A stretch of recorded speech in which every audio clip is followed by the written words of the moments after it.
제가 한 절, 여러분이 한 절 교독하고요. 22절은 함께 읽도록 하겠습니다. 하나님의 말씀입니다. 야곱과 함께 각각 자기 가족을 데리고 애굽에 이른 이스라엘 아들들의 이름은 이러하니 르우벤과 시므온과 레위와 유다와 이사갈과 스불론과 베냐민과 단과 납달리와 갓과 세리요. 야곱의 허리에서 나온 사람이 모두 70이요 요셉은 애굽에 있었더라. 요셉과 그의 모든 형제와 그 시대의 사람은 다 죽었고 이스라엘 자손은 생육하고 불어나 번성하고 매우 강하여 온 땅에 가득하게 되었더라. 요셉을 알지 못하는 새 왕이 일어나 애굽을 다스리더니 그가 그 백성에게 이르되 이 백성 이스라엘 자손이 우리보다 많고 강하도다. 자 우리가 그들에게 대하여 지혜롭게 하자. 두렵건대 그들이 더 많게 되면 전쟁이 일어날 때 우리 대적과 합하여 우리와 싸우고 이 땅에서 나갈까 하노라 하고 감독들을 그들 위에 세우고 그들에게 무거운 짐을 지워 괴롭게 하여 그들에게 바로를 위하여 국고성 비돔과 라암셋을 건축하게 하니라. 그러나 학대를 받을수록 더욱 번성하여 퍼져나가니 애굽 사람이 이스라엘 자손으로 말미암아 근심하여 이스라엘 자손에게 일을 엄하게 시켜 어려운 노동으로 그들의 생활을 괴롭게 하니 곧 흙 이기기와 벽돌 굽기와 농사의 여러 가지 일이라. 그 시키는 일이 모두 엄하였더라. 애굽 왕이 히브리 산파 십브라라 하는 사람과 부하라 하는 사람에게 말하여 이르되 너희는 히브리 여인을 위하여 해산을 도울 때 그 자리를 살펴서 아들이거든 그를 죽이고 딸이거든 살려두라. 그러나 산파들이 하나님을 두려워하여 애굽 왕의 명령을 어기고 남자 아기들을 살린지라. 애굽 왕이 산파를 불러 그들에게 이르되 너희가 어찌하여 이같이 남자 아기들을 살렸느냐. 산파가 바로에게 대답하되 히브리 여인은 애굽 여인과 같지 아니하고 건장하여 산파가 그들에게 이르기 전에 해산하였더이다 하매 하나님이 그 산파들에게 은혜를 베푸시니 그 백성은 번성하고 매우 강해지니라. 그 산파들은 하나님을 경외하였으므로 하나님이 그들의 집안을 흥왕하게 하신지라. 그러므로 바로가 그의 모든 백성에게 명령하여 이르되 아들이 태어나거든 너희는 그를 나일강에 던지고 딸이거든 살려두라 하였더라. 아멘.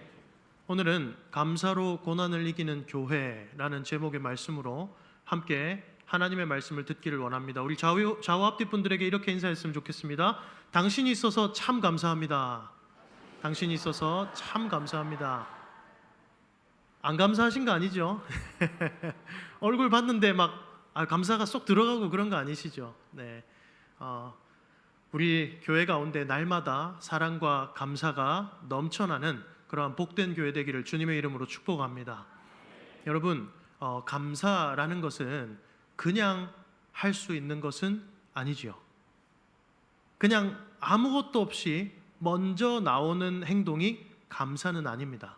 이게 어떤 것을 의미하냐면요, 마치 웃긴 사건이 있어야 우리가 그것을 보고 웃듯이 감사도 그냥 감사하는 것이 아니라 우리가 감사할 일이 생겼을 때에, 또 감사할 대상이 있을 때에, 또 감사할 만한 어떠한 은혜를 받았을 때에 우리는 그것에 대한 반응으로 감사하게 됩니다. 그러니 감사는 반응입니다. 무슨 말인지 이해가 되시죠?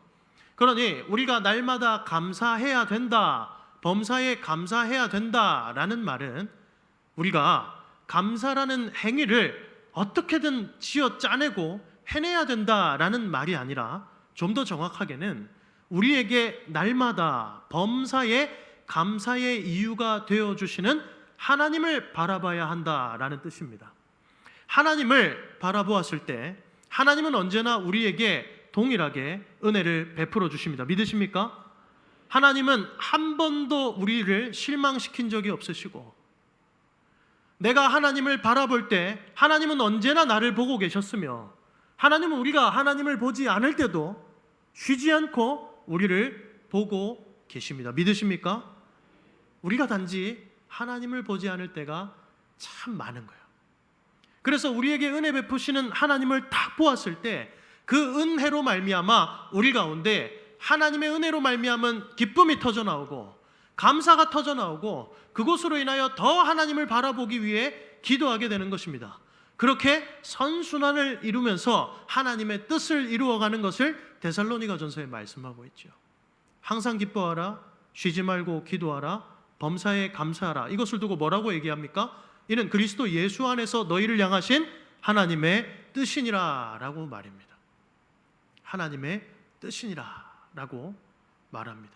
이러한 하나님의 뜻이 우리 가운데 이루어지는 것을 가장 싫어하는 존재가 있죠. 바로 마귀입니다, 여러분. 사탄은 우리 가운데 하나님의 뜻이 이루어지는 것을 싫어합니다. 그래서 우리로 하여금 어떻게든 하나님을 바라보지 못하게 하려고 하죠. 제가 고등학교 1학년에서 2학년 되는 겨울방학 이 수련회에서 회심을 경험했습니다. 소위 말해서 하나님을 만났다라고 얘기를 하지 않습니까? 하나님을 인격적으로 만나는 시간이 있었어요. 수련회 때 말씀을 듣고 기도하는데 하나님이 그런 마음을 주시더라고요. 준영아, 너의 있는 모습 그대로 괜찮아. 내가 너의 그 모습 그대로를 사랑한다라는 마음을 주시는 거예요. 저는 그런 표현과 그런 말을 태어나서 처음 겪어봤습니다. 집에서도 인정받지 못하고 어디 가서나 말썽꾸러기 취급받고 가능성이 없고 무엇을 해야 될지 모르겠는, 집에서도 용납받지 못하는 것 같은 저에게 하나님은 그렇게 말씀하신 거예요. 너의 있는 모습 그대로를 사랑한다. 그것이 얼마나 저의 마음을 찢어놓았고 감동이 되었는지 모릅니다. 그래서 그날 수련회 집회가 끝나고 나서도 그 자리에서, 무릎 꿇은 자리에서 일어나지 못하고 계속 밤새 기도했던 기억이 있어요. 얼마나 많이 울었는지 두루마리 휴지를 하나를 다 썼습니다. 새벽에 겨우 몸을 일으켰던 기억이 있습니다. 그렇게 감사하니까 그 은혜에 대한 감사의 표현으로 저의 삶이 바뀌더군요. 그때부터 친구들과 술 마시고 나쁜 짓 하고 놀던 모임을 대신해서 저의 삶이 예배로 채워져 갔습니다.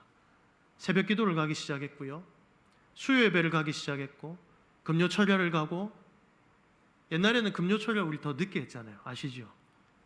금요철야를 가서 드럼으로 봉사하고, 토요일에는 또 토요일에 모임 있는 거 가고, 주일은 주일이라서 가고, 교회에서 살았습니다. 어느 날이었습니다, 여러분. 감사로 시작했던 그 일들이, 예배에 참석하던 그 일들이 한번 제가 불평이 팍 터져 나온 일이 있었는데요. 어떤 일이냐면, 학교를 마쳤는데, 저는 학교 마치면 바로 그냥 교회를 갔거든요. 학교 마쳤는데 가는 길에 갑자기 비가 너무 오는 거예요. 버스 타고 가는데, 교회로 가고 있는데. 근데 고민을 했습니다. 그냥 집에 갈까 고민을 하다가 수요 예배 날이었는데, 그래도 교회를 가야 되겠다. 그래도 내가 예배하기로 작정을 했기 때문에 예배를 드려야 되겠다.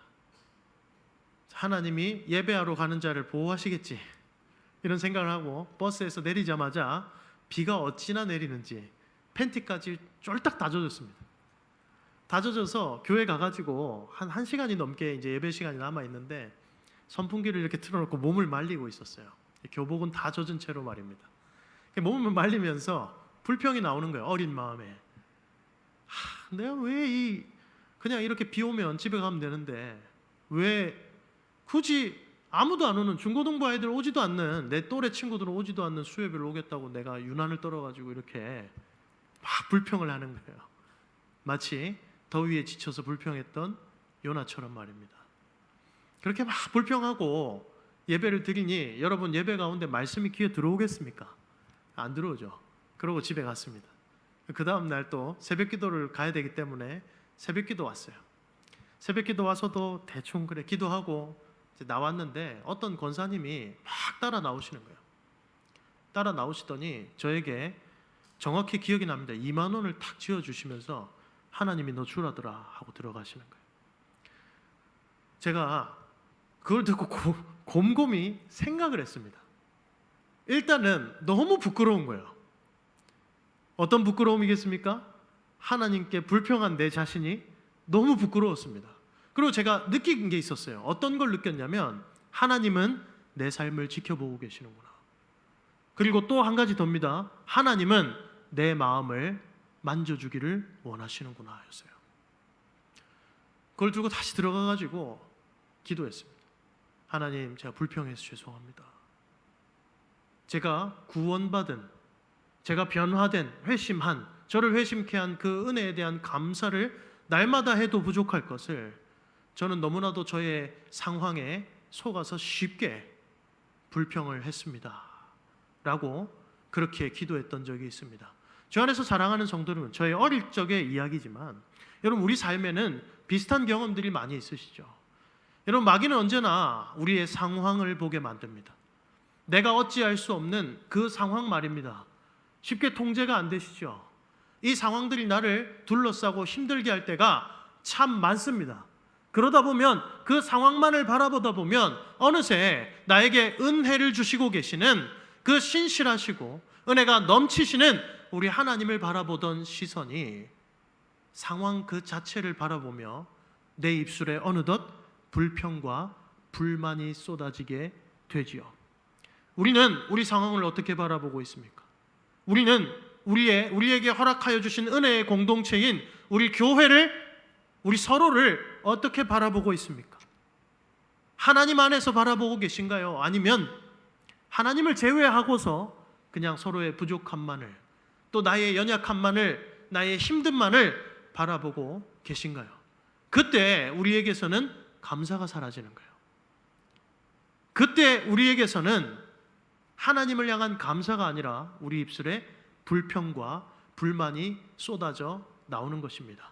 이러한 것들을 잘 보여줬던 모습의 백성들이 누구냐면 바로 이스라엘 백성이었어요. 이스라엘 백성들이 출애굽할 때 이 홍해 앞에서 모세를 원망했습니다. 뒤에는 앞에는 바다가 가로막고 있고 뒤에는 애굽 군대, 그 당시에 세계 최강의 군대죠. 애굽의 전차 부대가 막 쫓아오고 있는 거예요. 우리를 죽게 하려고 여기로 불러냈습니까? 그러나 하나님은 불가능한 일을 가능케 하시죠. 바다를 여셔서 마른 땅과 같이 모세와 함께 건너게 하셨습니다. 그리고 애굽 군대를 바다에 수장시켜 버리셨습니다. 그 은혜를 보았던, 그 하나님의 엄청난 구원의 은혜를 경험했던 이스라엘이 성경에 처음으로 백성들의 찬송이 나와요. 출애굽기 15장입니다. 하나님을 찬송하는 거예요. 하나님께 대한 감사의 찬송이겠죠. 우리를 구원하신 하나님을 찬양합니다. 우리를 구원하신 하나님께 감사를 드립니다. 그들이 찬양하는 것입니다. 기뻐하는 것입니다. 그들이 하나님을 보니 기뻐하고 감사할 수 있습니다. 그러나 그 다음 장, 바로 다음 장입니다. 물이 없어서 불평하기 시작합니다. 광야에서 얼마나, 우리 민수기를 보면 알 수 있습니다. 얼마나 이스라엘 백성들이 쉽게 불평하는지 말입니다. 그들에게 불평과 불만이 나올 때 그들의 시선은 언제나 상황에 가 있습니다. 인간에게 가 있습니다.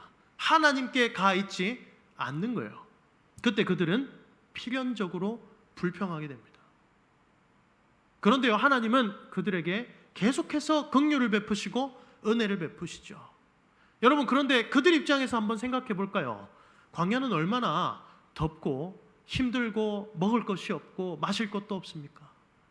어떻게 보면 그들이 불평할 만도 해 보여요. 우리의 상황도 마찬가지입니다. 우리의 인생에 찾아오는 상황들이 녹록지 않잖아요, 여러분.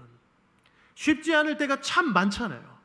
그것으로 인하여 불평하는 것이 당연해 보입니다. 그러나 우리는 이내 곧 발견하게 됩니다. 성도는 말입니다. 무엇을 발견하게 되나요? 그 상황 속에서 역사하시는 하나님의 일과 하나님께서 부어주시는 은혜를 발견하게 돼요.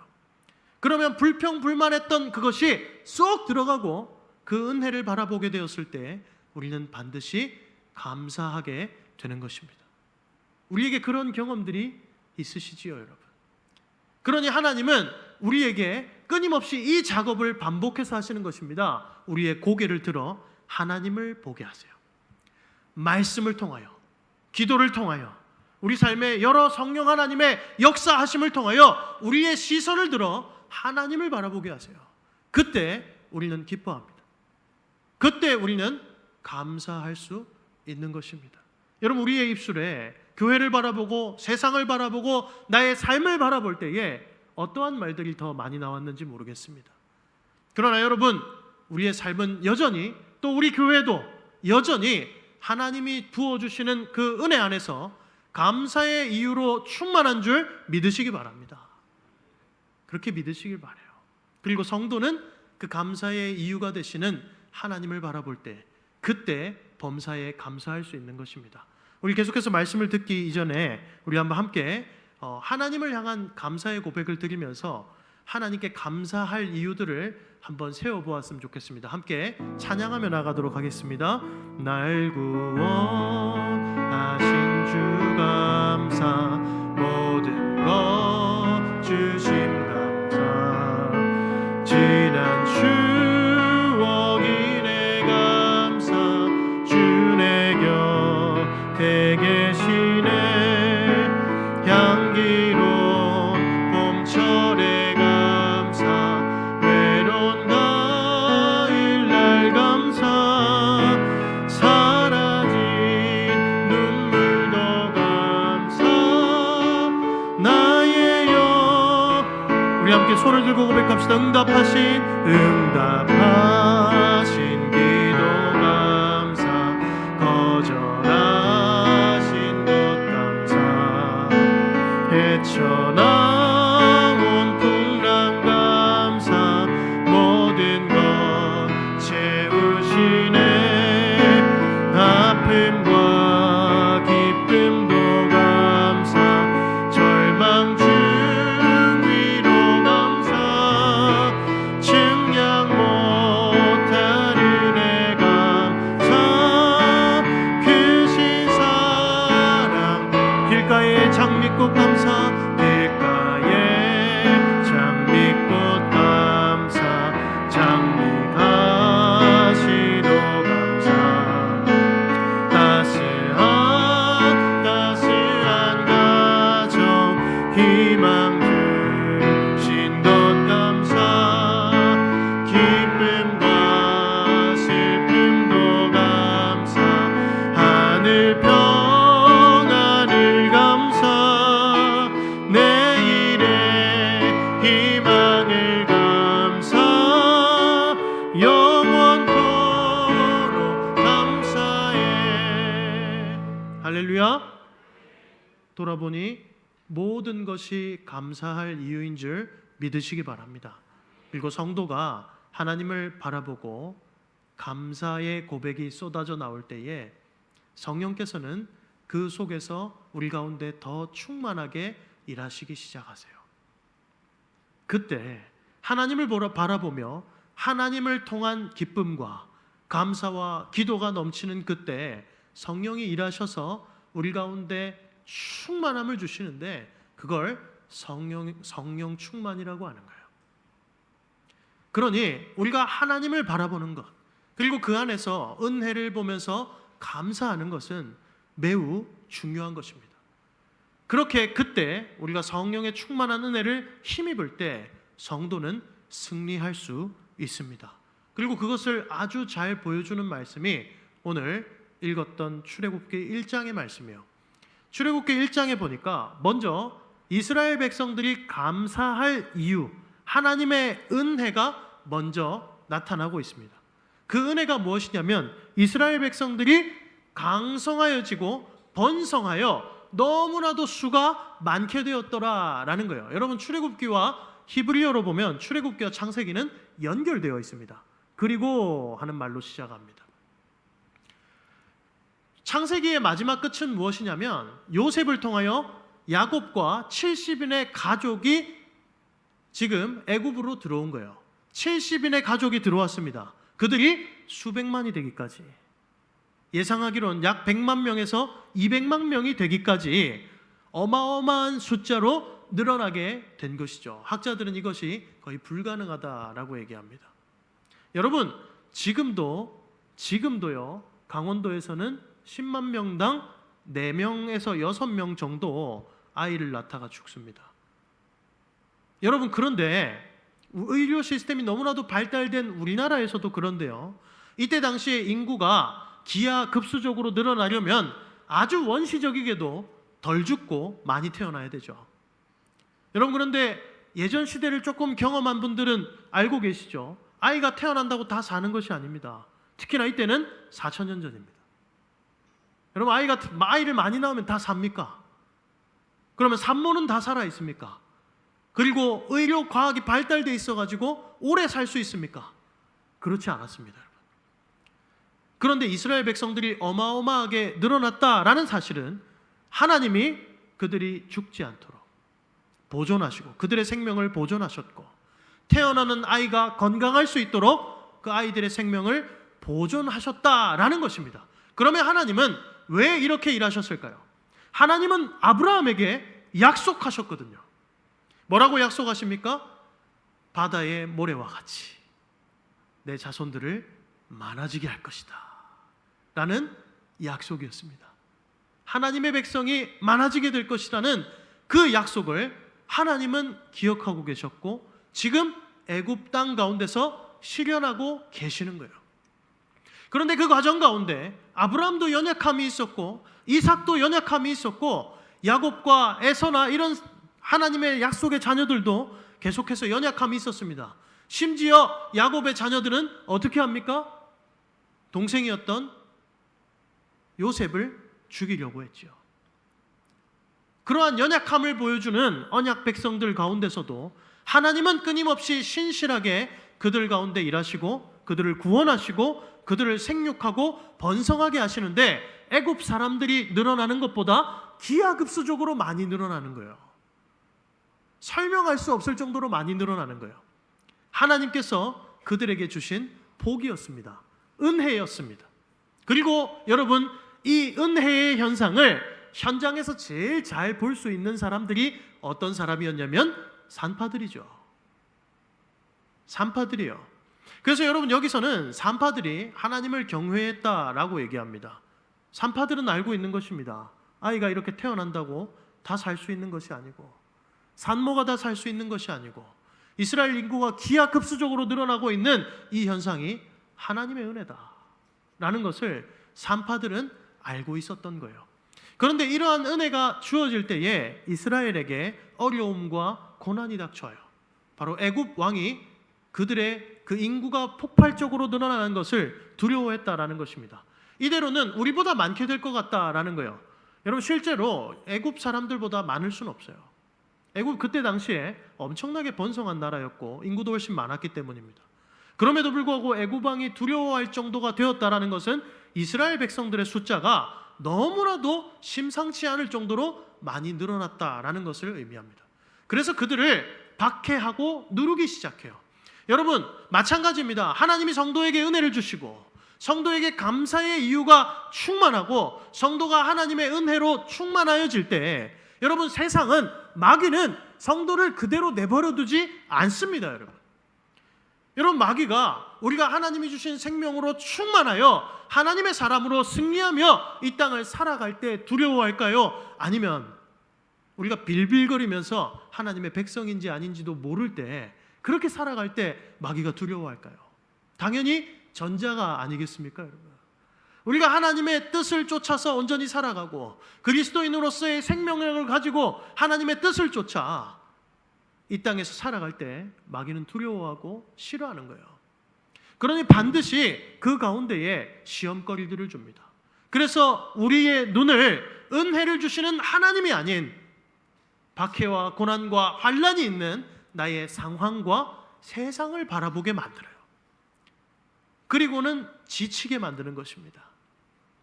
바로 이스라엘 백성들에게 이러한 고난의 상황이 펼쳐졌습니다. 그런데 이 상황 속에서 이스라엘은 절대로 쉽지 않아요. 그리고 애굽 왕이, 바로 왕이 산파들을 부릅니다. 산파들을 불러다가, 산파들의 아마 대장 노릇하는 두 여인이었겠죠. 불러다가 남자아이가 나면 다 죽여라, 이렇게 얘기하는 거예요. 여러분, 그때 당시에 세계 최강국의 왕이 하는 말입니다. 누가 거절할 수 있겠습니까? 그런데 성경은 이렇게 말씀하고 있습니다. 뭐라고 말씀하냐면요, 17절입니다. 그러나 산파들이 하나님을 두려워하여 애굽 왕의 명령을 어기고 남자 아기들을 살린지라. 아멘. 그들이 누구를 두려워했다고요? 하나님을 두려워했답니다. 누구보다 하나님을 더 두려워했다는 겁니까? 애굽 왕보다 말입니다. 세상의 가장 높은 권세자보다, 하나님을 더 높은 이로 인식하고 두려워했다라는 것입니다. 산파들은 지금 누구를 바라보고 있는 것입니까? 어려움 중에도 하나님을 바라보고 있는 거예요. 어떤 하나님이었어요? 산파들이 경험한 하나님은 이스라엘에게 복 주시고 이스라엘을 생육하고 번성케 하시는 하나님이었던 것입니다. 생사화복을 주관하시는 하나님, 이스라엘이 덜 죽게 하시고 이스라엘이 더 살게 하시는, 더 태어나게 하시는 그 하나님을 산파들은 경험했거든요. 그러니 바로 왕보다 하나님을 더 두려워하죠. 그리고 그들이 하나님을 바라보았을 때, 그 어려움과 박해 속에서도 하나님을 바라보았을 때에 그들은 고난과 박해와 환난을, 어려움을 이겨냅니다. 하나님을 바라볼 때 말입니다. 주 안에서 사랑하는 성도 여러분, 제가 초도에도 말씀드렸죠. 감사는 우리의 힘으로 해내려고 하면 어떻게 감사를 해내야 하는 것입니까? 그러나 감사는 반응이라니까요. 어떠한 누구에 대한 반응이냐면 우리에게 날마다 은혜를 주시는 그 하나님에 대한 반응인 것입니다. 범사에 감사하는 삶을 살아가기 위해 우리는 하나님의 은혜를 반드시 바라보아야 합니다. 하나님을 기억해야 합니다. 하나님을 바라봐야 돼요. 그런데 이 산파들이 고난 중에도 승리하며 시험에 빠지지 않으며 하나님을 경외하는 모습을 보여줄 수 있는 이유는 이들이 하나님을 기억하고 있기 때문에 그래요. 그리고 하나님을 기억하며 고난 중에도 하나님의 말씀을 따라 살려고 하는 이 산파들에게 하나님이 그 집안을 흥왕하게 하시고 복을 주셨다라고 이 성경은 말씀하고 있습니다. 주 안에서 사랑하는 성도 여러분, 우리의 신앙생활을 한번 돌아보았으면 좋겠습니다. 여러분, 우리의 삶은 끊임없이 어려움들이 찾아오지요. 저는 여러분들의 어려움을 다 알 수도 없고 가늠할 수도 없습니다. 제가 어떻게 그것을 다 잴 수가 있겠습니까? 저는 하나님도 아니고요. 그러나 여러분, 한 가지 저의 삶을 보면서도, 많은 인간의 삶을 보면서도 한 가지 알 수 있는 것은 우리의 삶이 절대로 쉽지 않다라는 것입니다. 그런데 더 나아가 우리의 삶에는 어떤 싸움도 있냐면 성도로서의 싸움도 있어요. 영적인 전쟁도 있으니 때때로는 더 치열한 것만 같습니다. 도대체 이 마귀가 세상이 우리가 신앙생활을 바르게 하도록, 또 내 연약함이 내가 하나님을 온전히 바라보며 그 감사의 삶을 살아갈 수 있도록 가만히 내버려 두지를 않는다라는 것입니다. 예배에 가는 날 비가 와서 쫄딱 젖어버리는 것 같은 그 상황이 우리 삶에 생기죠, 여러분. 꼭 옷이 젖는 문제, 꼭 비를 맞는 문제뿐만 아니라 우리 삶에 그러한 풍파가 있다라는 것을 이야기합니다. 오늘 이스라엘 백성을, 하나님이 복 주시고 하나님이 살리시는 이 이스라엘 백성을 애굽은 박해합니다. 세상이 내버려 두지 않습니다. 그러나 여러분, 하나님은 하나님을 경외하는 사람들을 통하여 하나님의 구속사를, 하나님의 구원을, 하나님의 백성을 향한 그 구원의 계획을 계속 이어가세요. 이 산파들이 아기들을 그래도 살리려고 애쓰는 것을 통해서 누가 태어나죠? 모세가 태어납니다. 그리고 하나님은 모세를 통해서 이스라엘을 애굽에서 건져내시죠. 주 안에서 사랑하는 성도 여러분, 우리의 입술에, 우리의 생각에, 우리의 마음에 하나님을 바라보는 마음이 있습니까? 아니면 내 삶과 내 상황만을 바라보며 시험에 빠져 있습니까? 여러분, 나의 형편과 상황을 볼 때 누가 넘어지지 않을 수 있겠습니까?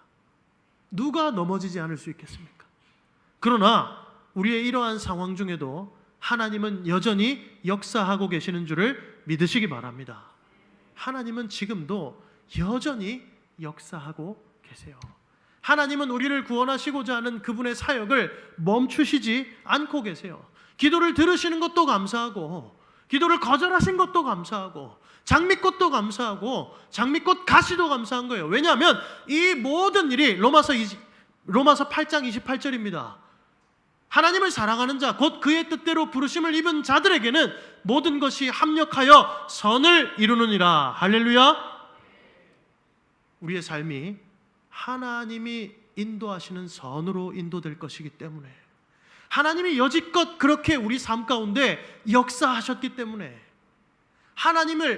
그 여전한 하나님을 바라볼 때면 우리는 이길 수 있는 것입니다.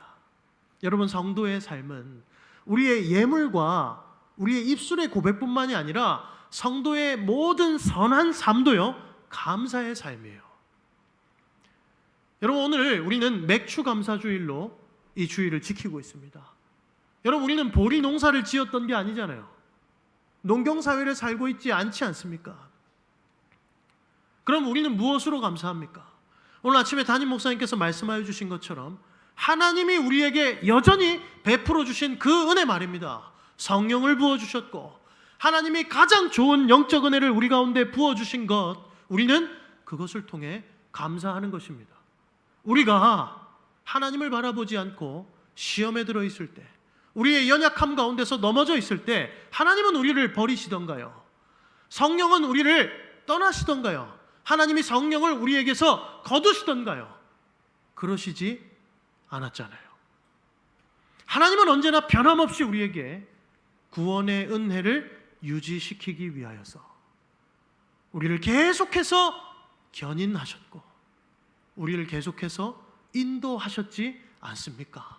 여러분, 하나님을 바라볼 때에 감사를 안 할 수 있는 사람이 도대체 누구란 말입니까? 그러니 여러분, 우리의 삶 가운데에 하나님이 맡겨주신 삶을 바라보면서, 이 사명의 삶을 바라보면서 무거워만 하지 마시고 불평과 불만만을 품지 마시고 하나님이 나에게 어떤 은혜를 주셨는지를 바라보세요. 이것은 저에게 하는 말이기도 합니다. 제가 하나님께 이런 불평을 참 많이 한단 말이에요. 하나님, 왜 나 같은 놈을 목사로 세우셨습니까? 왜 나 같은 사람을 목사로 세우셨습니까? 제가 이 말씀을 묵상하면서 히브리 산파들의 이야기를 보면서 내가 여호와를 경외하지 않는구나. 하나님이 내 삶을 변화시키셨고 나를 만나주셨고 그 은혜에 감사하다면 내가 능력이 있든 없든 응당 감사로 이 사역을 감당해야 되는데 내가 그렇지 못할 때가 참 많았구나. 여러분, 우리의 삶을 살아갈 때 어떻습니까? 또 교회에서 우리에게 맡겨주신 직분을 수행할 때 우리는 어떠한 마음으로 수행하십니까? 때때로는 우리의 힘든 상황과 어려운 일들과 시험거리를 바라보면서 불평과 불만을 늘어놓지는 않습니까? 그러나 여러분, 그때마다 다시 여전히 우리를 세우시고 은혜 주시는 하나님을 바라보는 은혜가 있기를 주님의 이름으로 축복합니다. 그리고 그 하나님을 바라볼 때 하나님은 우리 마음 가운데에 세상이 줄 수 없는 감사와 기쁨과 평안을 부어주실 줄을 믿으시기 바랍니다. 그리고 그때 우리는 고난을 이길 수 있어요. 그때 우리는 시험을 이길 수 있는 것입니다. 그때 여호와를 경외함이 나오기 때문에 그렇습니다. 우리 모든 성도들이, 저도 마찬가지고요, 우리 모두가 한 사람 한 사람이 그렇게 하나님이 주신 은혜를 바라보고 그 은혜에 감사하며 우리에게 맡겨주신 사역들을 하며 나아갈 때에 마귀의 방해가 우리 교회 가운데 있다 할지라도 우리 교회가 그것을 능히 이길 수 있는 줄을 믿으시기 바랍니다. 그렇게 날마다 전진하는 저와 여러분의 삶, 그리고 우리 성북교회 되기를 주님의 이름으로 축복합니다. 우리 함께 찬송하시겠습니다. 찬송가 440장입니다.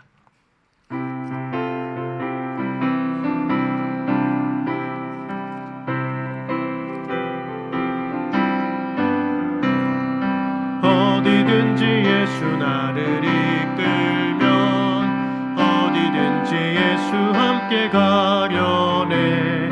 예수 함께 하니 가면 낙없고 예수님과 동행하면 겁없네. 어디를 가든지 겁낼 것 없네. 어디든지 예수 함께 가려네. 세상 친